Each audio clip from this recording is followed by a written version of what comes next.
네, 안녕하십니까. 스탁몬스터 채널의 이호석 과장입니다. 오늘은 어제와 마찬가지로 시장에 있었던 특징적인 이슈들 그리고 종목들에 대해 살펴볼 건데요. 다른 설명 없이 바로 시작하겠습니다. 네, 안녕하십니까. 스탁몬스터 이호석 과장입니다. 구독, 좋아요, 알림 설정까지 눌러주세요. 오늘 주가 등락률 순위 이제 상위 10종목 정도를 조금 살펴보게 되면요, 총 5종목이 상한가에 들어갔습니다. 대표적으로 세미시스코, 한전산업, 영화테크, 두산 EUB, 대유플러스 이렇게 총 5종목이 상한가에 들어갔고요. 뒤를 이어서 셀리드가 24%, 펠릭스미스가 22% 이제 상승하는 모습을 보여줬습니다. 세미시스코 같은 경우에는 전기차 관련 모멘텀이 지속되고 있고요. 최근에도 이제 상승세가 멈추지 않고 있죠. 그리고 한전산업 같은 경우에는 어제와 마찬가지로 원전 관련된 테마로 이제 상승을 하고 있고요. 영화테크 같은 경우엔 전기차 폐배터리 관련해서 모멘텀으로 주가가 상승을 했습니다. 두산 EUB 같은 경우에는 두산중공업을 필두로 해서 그룹 전체적인 체질 개선이 되고 있다는 내용에서 상승을 했고요. 대유플러스 같은 경우에도 코로나19 백신 운반용 초저온 냉동고가 식약처의 승인을 받았다는 내용이 나오면서 오늘 상한가에 들어갔습니다. 그 뒤에 셀리드라든지 헬릭스미스 다양한 종목들이 있을 텐데요. 오늘 이 중에서 이제 한 3가지 정도 꼭지를 잡아서 설명을 드릴 겁니다. 첫 번째는 이제 한미 미사일 지침 해제 관련된 종목들입니다. 조금 다소 생뚱맞으실 수도 있는데요. 아까 있었던 10종목 중에는 해당되는 종목이 포함이 되지 있지 않습니다. 최근에 있었던 한미 정상회담에 뭔가 힌트가 있지 않을까라는 생각을 하게 되었고요. 그 대표적인 힌트로 한미 미사일 지침 해제라는 것이 있겠다라는 생각을 했습니다. 실제로 시장에서 오늘 이 부분에 대해서 어느 정도 힌트를 주면서 이 종목에 주목해야 된다는 표시를 팍팍 내어주었었는데요. 오늘 그 내용에 대해서 저와 함께 살펴보겠습니다. 네, 여기 보시면은 이제 한미 미사일 지침 협정이라는 것은요, 1979년 10월에 제정이 되었고요. 미사일 발사를 이제 800km 사거리로 이제 제한한다는 그런 내용이 대표적인 내용 중에 하나였거든요. 그 800km라는 것이 어느 정도냐면요, 지금 지도에 나와 있는 빨간색 동그라미 범위를 생각하시면 됩니다. 일본의 오사카나 베이징에 닿지 않도록, 그 다음에 일본 도쿄에 닿지 않도록, 이런 식으로 중국이 상해에 닿지 않도록 이렇게 딱 포함되어 있거든요. 그런데 이렇게 800km로 제한을 하게 되면 미사일하고 로켓이라는 것은 탄두가 들어가느냐 안 들어가냐의 차이지 거의 유사하기 때문에 800km라는 제한이 만약에 없어진다라고 하면 우리나라도 미사일을 발사할 수 있는, 우주 산업에서 로켓을 발사할 수 있는 그런 여건들이 마련이 되기 때문에 우리나라 우주산업 발전에 있어서는 굉장히 중요한 요소 중에 하나가 될 것이라고 생각을 합니다. 이번에 원전만큼이나 굉장히 중요한 포인트 중에 하나였는데 시장에서 이제 반응이 그렇게 크게 나오지는 못했었거든요. 이제 원전이 강세를 띠고 오늘 원전이 조정을 나오니까 한미 미사일 지침과 관련됐던 우주산업 관련됐던 종목들이 조금씩 올라오는 모습을 보여주었었는데요.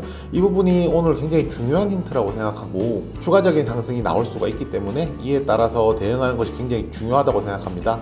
좀 추가적으로 이제 왜 우주산업이 중요한지에 대해서도 조금 더 짚고 넘어가려고 하는데요. 우주산업이 본격적으로 주목을 받게 된 첫 번째 계기는요, 아크인베스트라는 이제 혁신기업에 주로 투자하는 그 운용사에서 우주 ETF를 만들게 되면서 시작되었습니다. 이 아크인베스트라는 회사가 어떻게 유명해졌냐면요, 2018년도 테슬라 주가가 급락을 할 때 이 아크인베스트가 테슬라 주식을 매수를 하면서 이제 굉장히 큰 돈을 벌었었거든요. 그 이후로 혁신적인 산업에 투자하는 이제 대표적인 운용사 ETF로 이제 평가를 받고 있습니다. 그 아크인베스트가 우주에 관련된 ETF를 출시를 한다라고 하면서 시장에서 굉장히 큰 관심을 받았었고요. 전 세계적으로 우주 항공 테마에 대한 투자에 관심을 끌었던 것만큼은 확실합니다. 네, 그리고 국내 시장에서 관심을 끌게 된 두 번째 원인은요, 미사일 지침이 종료됐다는, 제가 방금 앞서서 말씀드린 그 내용입니다. 이 기사의 제목에서도 보시면 아시겠지만은 우주 개발에 족쇄가 풀렸다고 이야기를 하잖아요. 아까 말씀드렸던 본격적으로 우주 개발을 할 수 있는 첫 발을 내디는 굉장히 의미 있는 내용이었다라고 생각합니다. 네, 그 세 번째가 이제 아르테미스 협정에 참여하는 것입니다. 이것도 한미 정상회담에서 이야기가 나왔던 부분인데요. 2024년에 그 유인 달 탐사 프로젝트입니다. 1970년도에 이제 아폴로 프로젝트가 있었거든요. 그 뒤로 이제 50년 만에 달로 이제 우주인을 보내기 위한 달 탐사 프로그램, 아르테미스 프로그램을 진행 중이고요. 여기에 이제 국제적인 협력을 위해서 우리나라가 들어간다면 10개국이 되게 되는 것인데요. 네, 정리해보자면 항공우주 테마 같은 경우에는 아크인베스트의 ETF, 그 다음에 한미 미사일 지침, 그리고 아르테미스 협정, 총 이 세 가지 때문에 좀 더 주목받게 지금까지 시장의 주목을 받게 되었다고 할 수가 있는데요. 그럼 앞으로 어떻게 될 것이냐에 대해서 좀 이야기를 해보겠습니다. 우주항공 테마에 있어서 가장 큰 단점이요, 우주항공에 투자하는 회사들이 실질적으로 상장 기업이 거의 없다는 것이 단점이라고 할 수가 있습니다. 앨런 머스크가 운영하는 스페이스X 같은 경우에도 비상장 회사고요. 상장한다는 이야기는 지속적으로 나오고 있지만 그 상장 여부가 아직까지 확실하지 않은 것을 알 수가 있습니다. 그 외에 다른 기업들도 사실 마찬가지거든요. 그렇기 때문에 우주항공 테마는 원전 테마에 비해서는 어떤 종목을 사야 할지에 대해서 조금 불분명한 부분이 있는데요. 두 가지로 정리를 해보겠습니다. 첫 번째가 항공우주 테마, 우주항공 테마와 관련해서 방산업종, 두 번째가 항공업종, 두 가지가 될 것으로 보는데요. 네, 두 가지 표를 준비했는데요. 첫 번째는 우리나라의 이제 연간 국방비 지출 규모에 대한 내용입니다.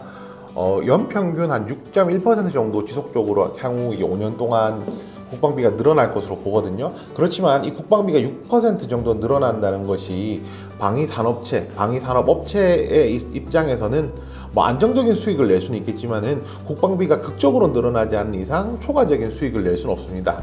미국의 대표적인 방산주인 로키드 마틴의 실적 전망인데요. 성장률 자체가 대폭 줄어든 것을 알 수가 있습니다. 그 과거 트럼프 행정부에서는 이제 매출액 전망과 매출액 성장률이 점점 늘어나고 있었는데요. 바이든 행정부로 바뀌면서 향후 전망 자체는 매출액 성장률이나 매출액은 늘어나겠지만 매출액 성장률 자체는 점점 떨어지는 커브를 보여주고 있습니다. 네, 결국 방위 산업체의 입장에서 답은 신성장 동력이 있어야 된다라고 할 수가 있는데요.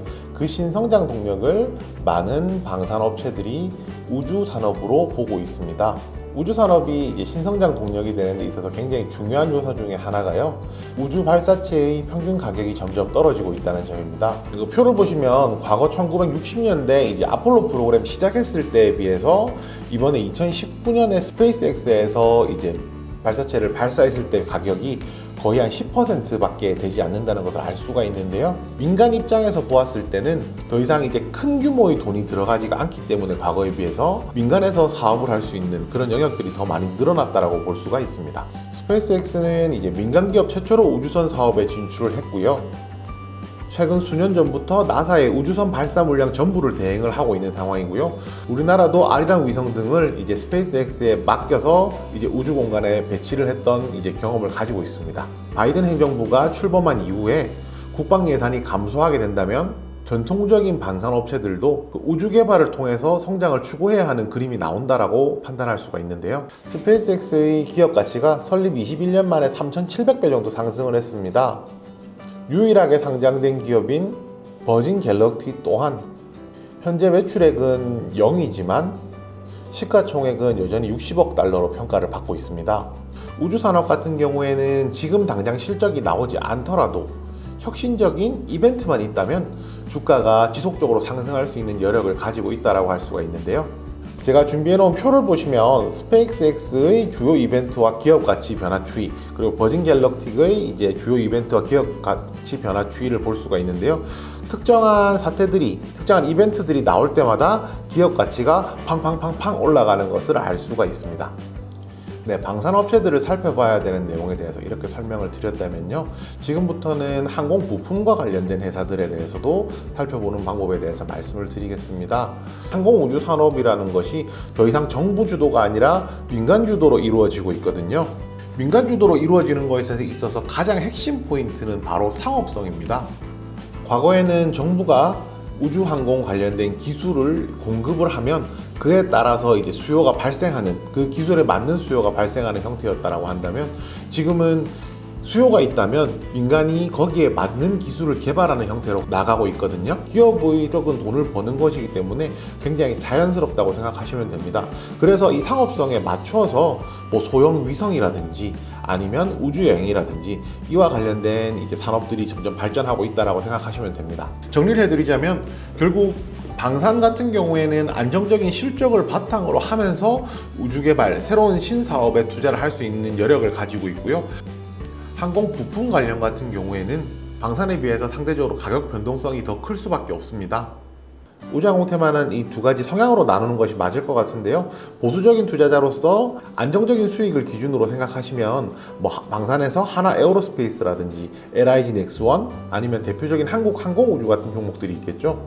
만약에 그것이 아니라 조금 더 적극적으로 하시겠다라고 생각하신다면 뭐 AP위성, 뭐 인텔리안테크, 뭐 세트레가이와 같은 이제 항공 부품, 우주항공 부품과 관련된 회사들이 있을 겁니다.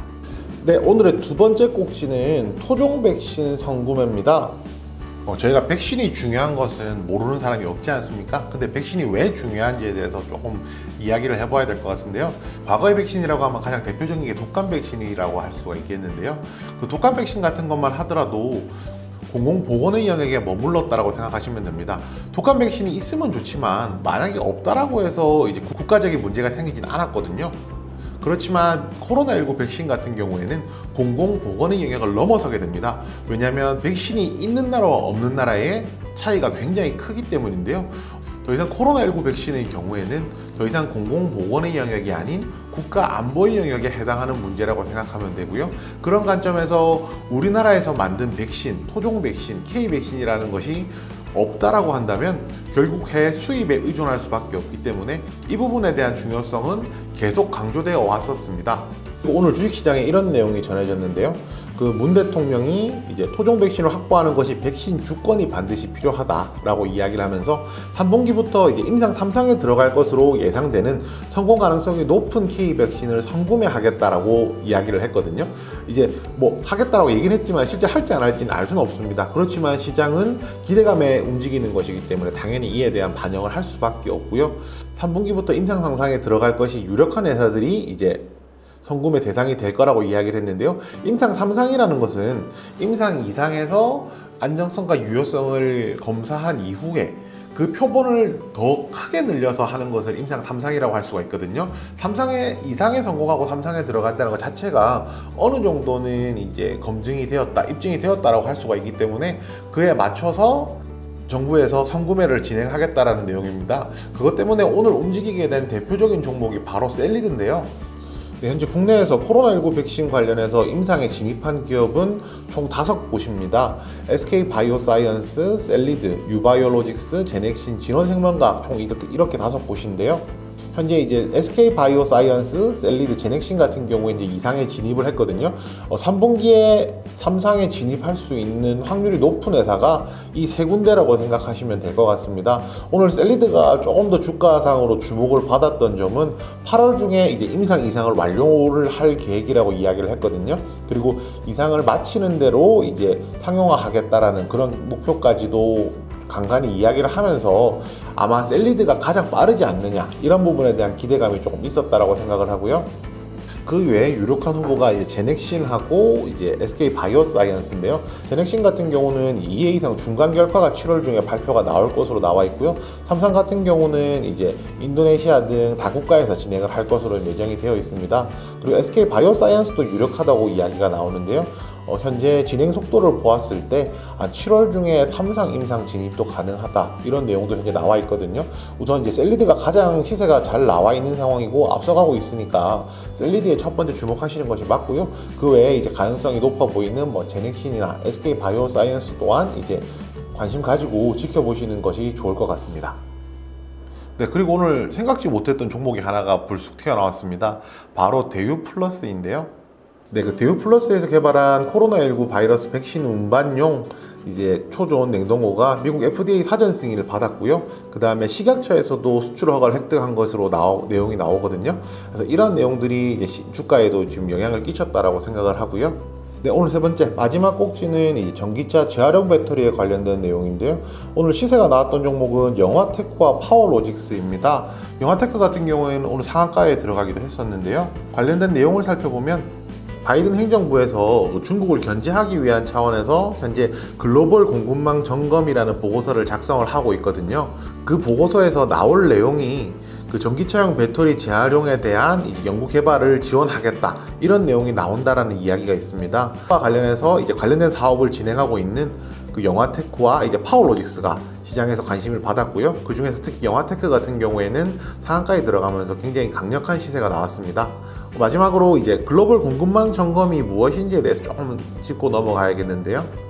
공급망 조사라는 것이요, 총 4가지 품목에 대한 것입니다. 그 반도체, 배터리, 히토류, 바이오의약품 총 이 4가지인데요. 미국의 이 4가지 핵심 품목에 대한 해외 의존도, 대외 의존도를 이제 조사하는 것이 중요한 포인트고요. 11일 날 조사가 마쳐지기 때문에 그 뒤에 관련된 내용들이 좀 추가적으로 나올 것으로 예상을 하고 있습니다. 만약에 결과가 나온다라고 하면은 미국 정부가 이제 반도체 기업을 투자를 하면서 그에 따라 낙수 효과가 있을 것으로 예상을 할 수가 있거든요. 그렇다라고 하면은 반도체 관련주도 조금 더 주목해서 보셔도 좋을 것 같습니다. 네, 이렇게 오늘 시장 3가지 이슈를 정리를 해보았는데요. 첫 번째는 아직까지 뭐 시세가 본격적으로 나오진 않았지만 원전 관련해서 한미 정상회담을 통해서 부각된 원전처럼 부각될 수 있는 테마인 우주항공 테마에 대해서 짚어보았고요. 두 번째는 이제 어저께 이야기가 나왔던 문재인 대통령의 토종 백신 선구매에 관한 이제 모멘텀에 대해 살펴보았습니다. 네, 마지막 세 번째는 글로벌 공급망 점검에 대한 내용이었는데요. 전기차, 반도체, 히토류, 바이오의약품 총 이제 4가지 핵심 항목이고요. 오늘 시세가 나왔던 것은 전기차, 그 중에서도 폐배터리 재활용에 대한 영화테크나 파워로직스가 강세를 띄었었습니다. 네, 오늘도 시장 이슈에 대해서 이렇게 정리를 해보았습니다. 네, 혹시나 궁금하시거나 조금 더 집중적으로 다루어 주었으면 하시는 내용이 있으시다면 댓글로 남겨주시면 그에 맞춰서 영상 한번 제작해 보도록 하겠습니다.